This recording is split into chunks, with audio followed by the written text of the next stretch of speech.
Baik, Assalamualaikum warahmatullahi wabarakatuh. Perkenalkan, nama saya Messi Yulia Putri, NIM 21090606005. Baik, di sini saya akan mereview jurnal yang telah saya ambil, itu di mana saya mengambil topik gizi balita atau posyandu. Itu di mana penulisnya ini yang bernama Niluh Made Dia Putri Anggraeni Ningsi dan Hastri Yulianti dari Poltekkes Kemenkes Kupang, Nusa Tenggara Timur, NTT, Indonesia.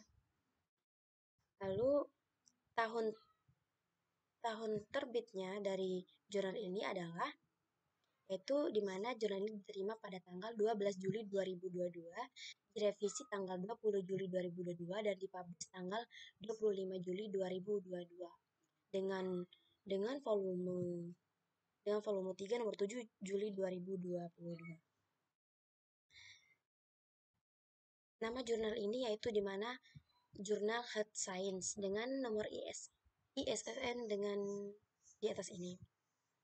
Judulnya yaitu Hubungan Status Gizi Balita dan Perkembangan Anak Balita di Kelurahan Liliba, Kecamatan Webobo. Di mana kita bisa lihat latar belakangnya yaitu di mana status gizi anak disebabkan oleh beberapa faktor yang secara umum dipengaruhi oleh dua faktor yakni asupan makanan dan kesehatan. Adapun konsumsi pangan meliputi zat gizi dalam makanan baik yang dimakan dalam keluarga maupun makanan olahan atau yang dibeli keluarga dan kebiasaan persediaan makan di rumah dan kemiskinan atau kurang pendidikan, kurang keterampilan dan krisis ekonomi. Karena kekurangan nutrisi pada masa ini akan menyebabkan kerusakan yang permanen dan bisa berdampak pada perkembangan otak selanjutnya daripada anak. Rumusan masalahnya itu bagaimana agar kita bisa mengetahui status gizi pada masa balita dan pengetahuan orang tua dalam memberikan makanan gizi pada anaknya. Jadi apakah adanya hubungan status gizi pada balita dengan pengetahuan orang tua seperti itu. Di mana variabel ini yaitu status gizi balita yaitu anak balita, bayi di bawah 5 tahun dan pengetahuan orang tua dan hubungan status gizi dan batita yaitu batita bayi di bawah 3 tahun. Di mana metode penelitian ini menggunakan kita bisa lihat di sini memang ada tapi kita lihat di bawahnya ini metode penelitiannya yaitu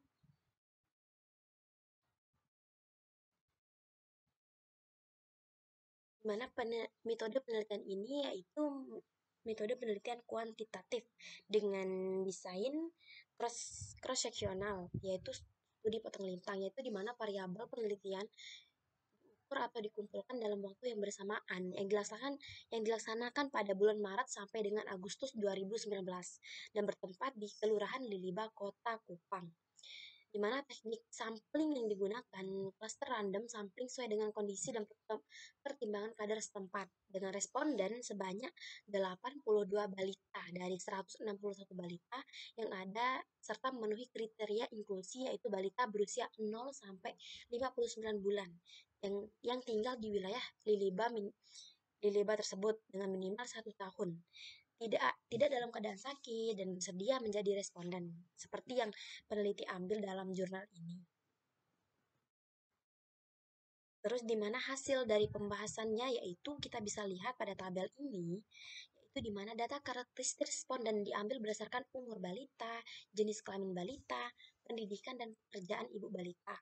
Di mana kita bisa lihat tabel ini teman-teman, seperti ini. Jadi analisa berdasarkan tabel yang ada pada di atas tersebut yaitu 43,9% dengan batita terbanyak berjenis menunjukkan mayoritas batita berada pada kelamin perempuan sebanyak 45 orang, umur 24 sampai 35 bulan sebanyak 36 orang dengan persen 54,9%.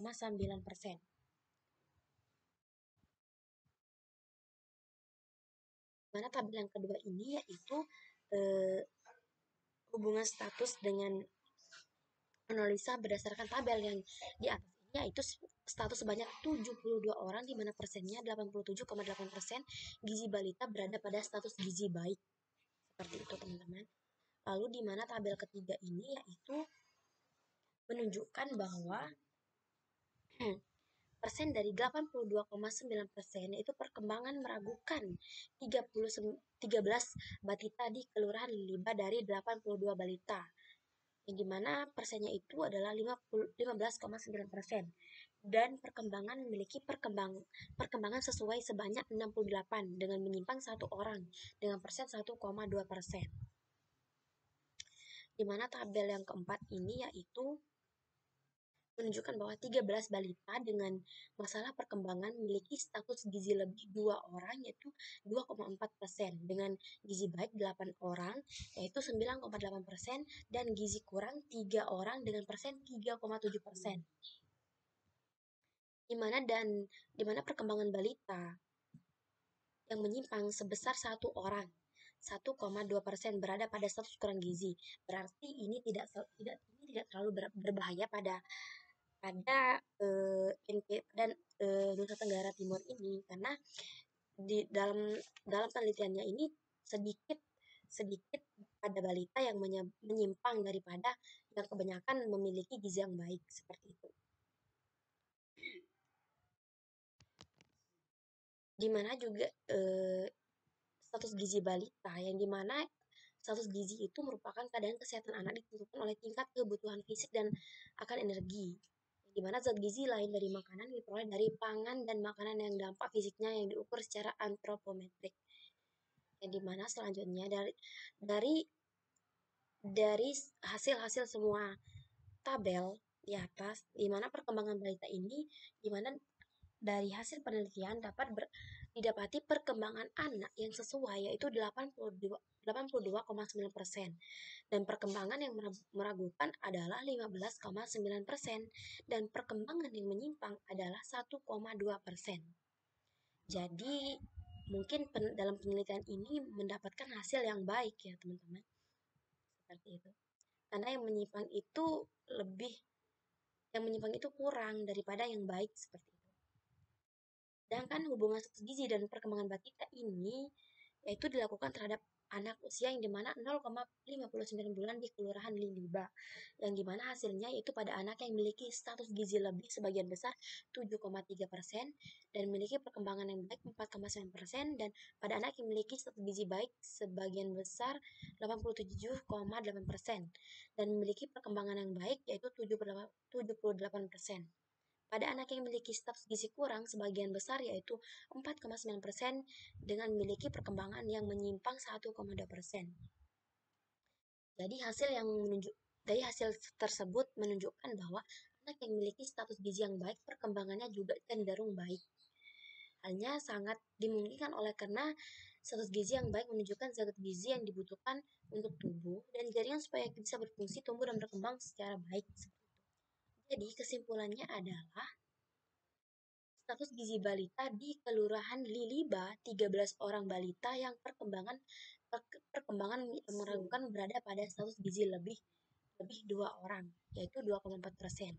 Sedangkan gizi baiknya itu 8 orang dengan persen 9,8%, dan gizi kurang 3 orang yaitu 3,7%, dan perkembangan balita menyimpang 1 orang yaitu 1,2% yang berada pada status gizi kurang, sehingga menunjukkan status gizi menjadi salah satu faktor yang mempengaruhi perkembangan balita.